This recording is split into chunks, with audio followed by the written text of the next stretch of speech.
we're going to be talking about three-dimensional structure of molecules in the last several slides.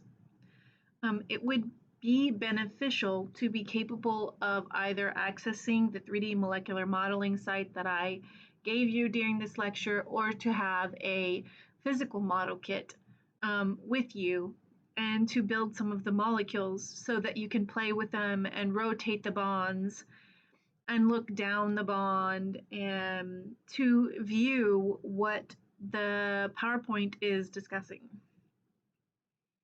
Okay, so we have in structure that single bonds can rotate about, and the atoms at either end of the bond can rotate in opposite directions relative to each other. So if you build the molecule, you will be able to physically rotate your carbons, and that could help you in looking at these structures. Okay, Newman projections. So what we have here is a way to look at a molecule. So look at the structures at the bottom of the slide, labeled as staggered conformer and ellipsed conformer. So these are the three-dimensional models. This is what it would look like if you built the molecule, okay? So now imagine having this molecule, and I know that this front carbon, which is a CH3 group, black is carbon and white is hydrogen, so it's a CH3, and that is an ethyl group. Why did it turn off my, okay. Imagine holding this molecule with the atoms positioned in this way and the hydrogens positioned in this way, and then looking straight down the bond between the two carbons so that the carbons are essentially overlapping and eclipsed. And you can't tell carbon 1 from carbon 2 because carbon 1 is completely blocking your view of carbon 2. And that is what the Newman projection is showing. When we look directly down the carbon-carbon bond, we have the crosshair of the methyl group in the front,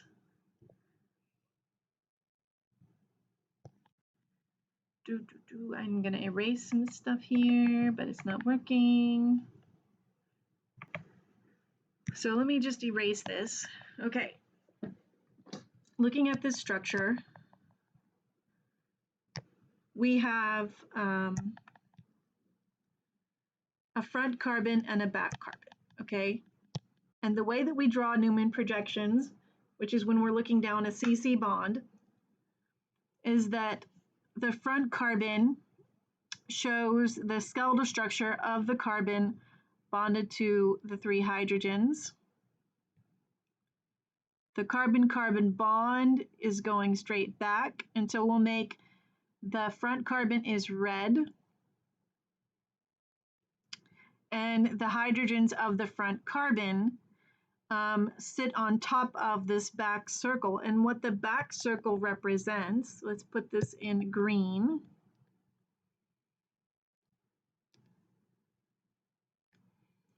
is the rear carbon, the carbon that the front carbon is sitting in front of, so that the front carbon is essentially on top of that. When the hydrogens of the front carbon are oriented in that way shown, in this way, it looks like this in the eclipsed form, so that one methyl hydrogen, one hydrogen of the front carbon is vertically up, and for the back carbon, one of the hydrogens is exactly perfectly vertically down. Okay? We can rotate this Newman projection by 60 degrees, and I'll show you what angle this is. So if I rotate the back carbon, I'm going to circle the hydrogens in the hydrogen red. If I rotate this back carbon by 60 degrees clockwise, then that will result in the carbons being in what we call eclipsed, the hydrogens being in what we call eclipsed form. So if you look at the 3D molecule,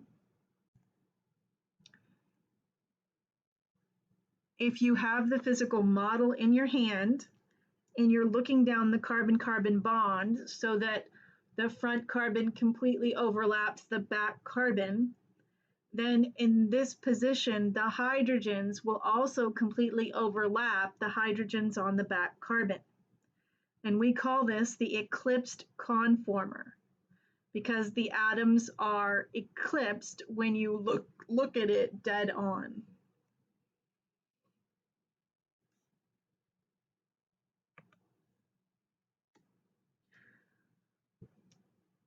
Okay, in the staggered conformation, we have something called hyperconjugation that stabilizes the carbon-carbon bonds. It's a stabilizing interaction, making bonds stronger rather than weaker. It only occurs with when a carbon has bonds to hydrogen. But I want to focus not on hyperconjugation. We'll actually define that again later, and it will not be on this test. We want to look at rotation about a single bond where the carbon bond that we are viewing has other bonds to carbon. So we're going to look at the rotation about the C2-C3 bond in butane.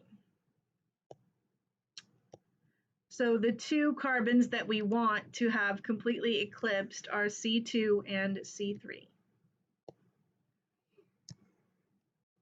I want to circle them, C2 and C3, okay? So if we look down the C2-C3 bond, what we will see is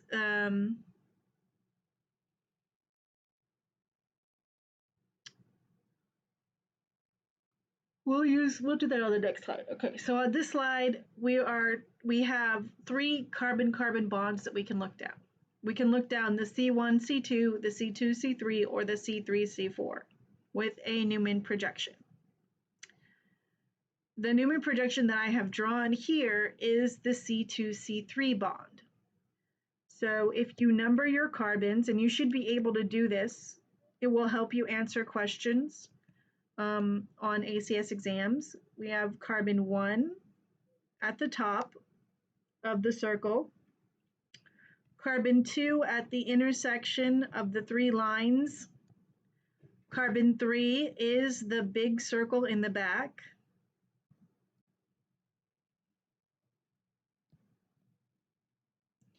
and then carbon 4 is the methyl group that is going straight down. And that is the Newman projection looking down the C2-C3 bond. Looking at the C1-C2 bond, we get a completely different structure. In this case, the C1 carbon is bonded to only hydrogens and the C2 carbon. The bond between the C1 and the C2 carbon isn't shown because we're looking down that bond. But the C1 carbon has 3 hydrogens, which are shown on the front trifold bond. And then we have the big circle in the back, which is the C2, and then C3 and C4. So we have 1, 2, 3, 4 for our carbons. And when we look at the C1-C2 bond, and the hydrogens are exactly 60 degrees apart. The hydrogens of the back carbon are 60 degrees apart from the hydrogens in the front carbon. That is called the staggered conformation. And when there are 0 degrees apart,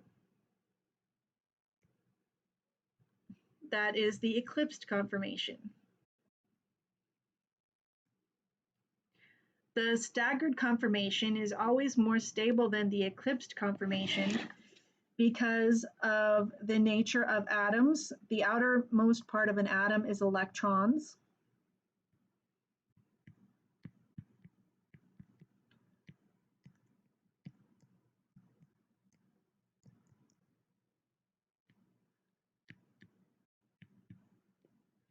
And we know that electrons repel other electrons. So when two atoms that are not bonded together come in close proximity,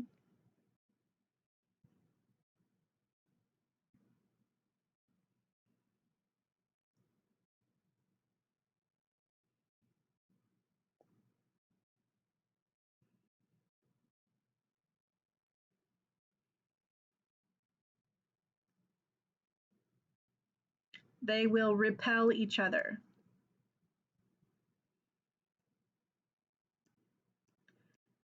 But if their covalent bonds prevent them from moving away, that repulsion cannot be relieved, and we call that steric strain.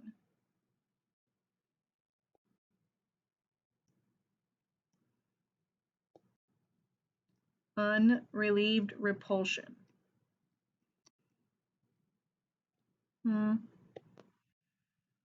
Keep, draw, pin, drive me crazy, draw, lasso, okay. No.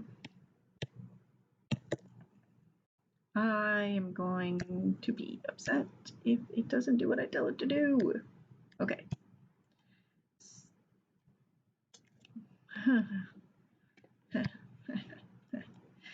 Okay, steric strain, unrelieved repulsion.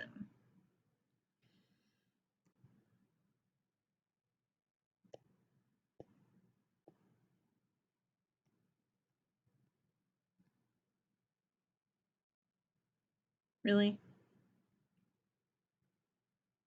The heck?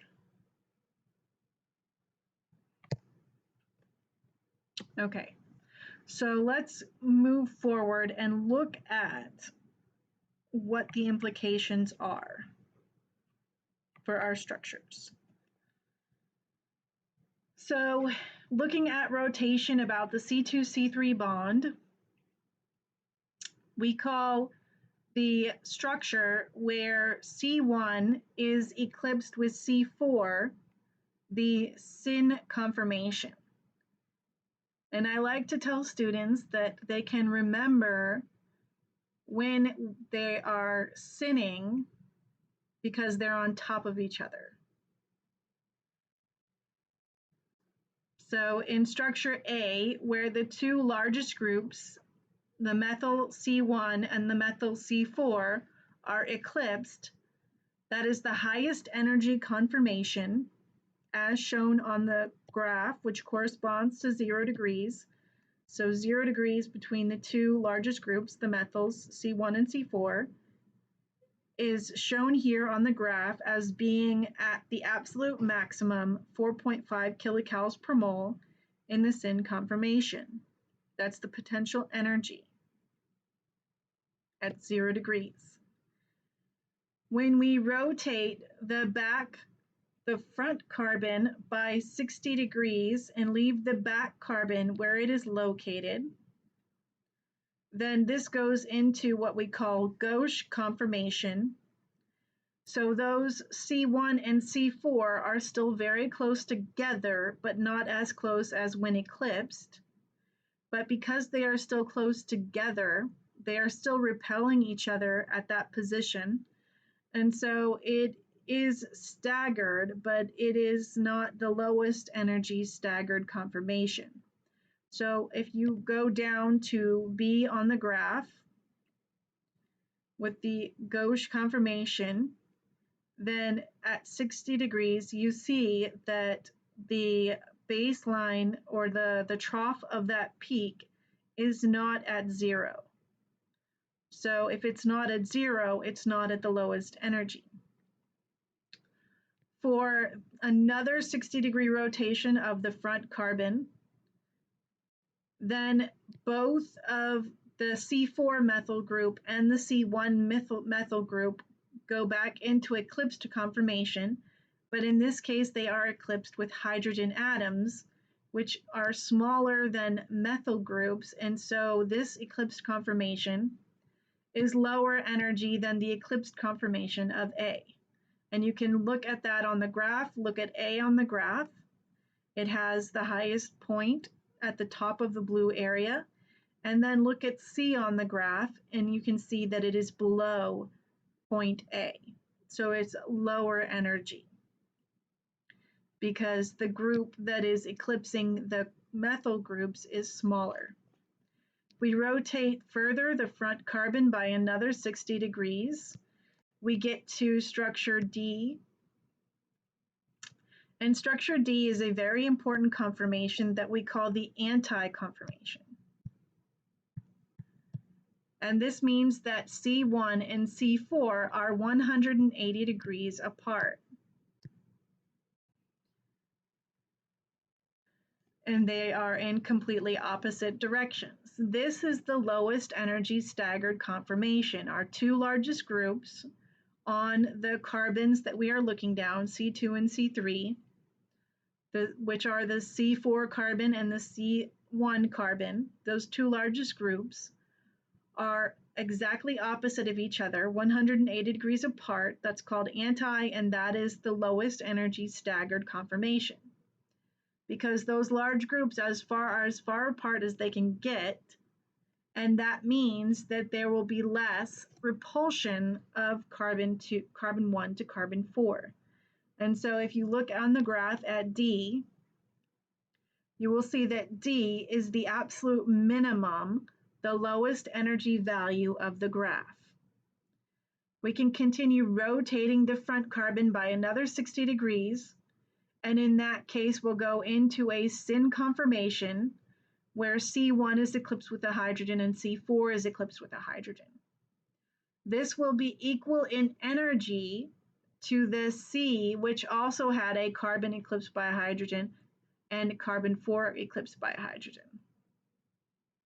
So if you look at C and E on the graph, you can see that they have the same maxima for that peak.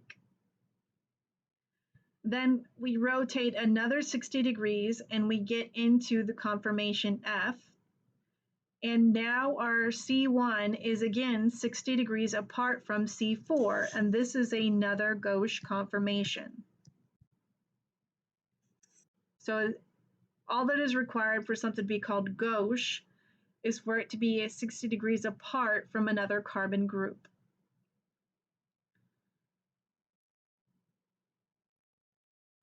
And that F will be equal to the gauche conformation B in energy. So you can look at B and F on the graph and see that they have the same energy value.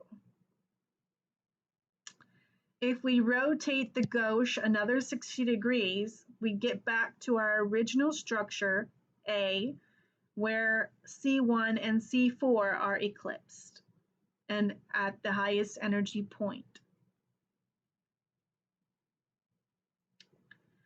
So steric strain is repulsion between the electron clouds of the atoms or groups that we are considering. And the larger the group, the greater the repulsion and the greater the steric strain.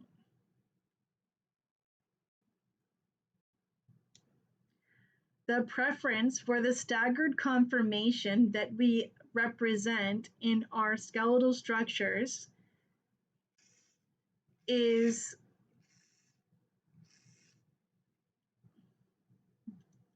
so the reason that we draw zigzags for our skeletal structures is to show the preference for the staggered conformation, which is lower energy than the eclipsed conformation.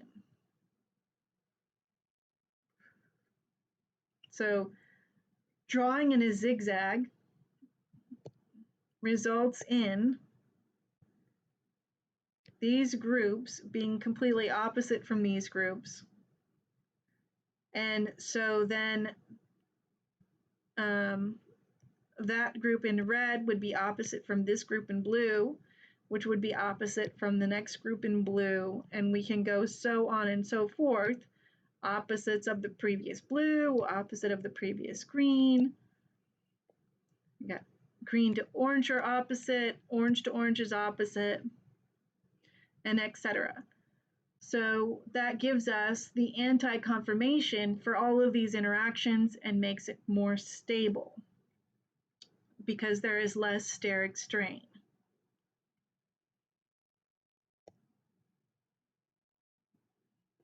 So zigzag preference is because there is less steric strain.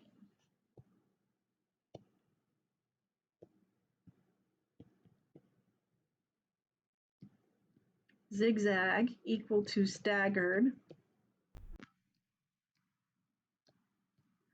lower steric strain. So the electron clouds are repelling each other less because they're further apart.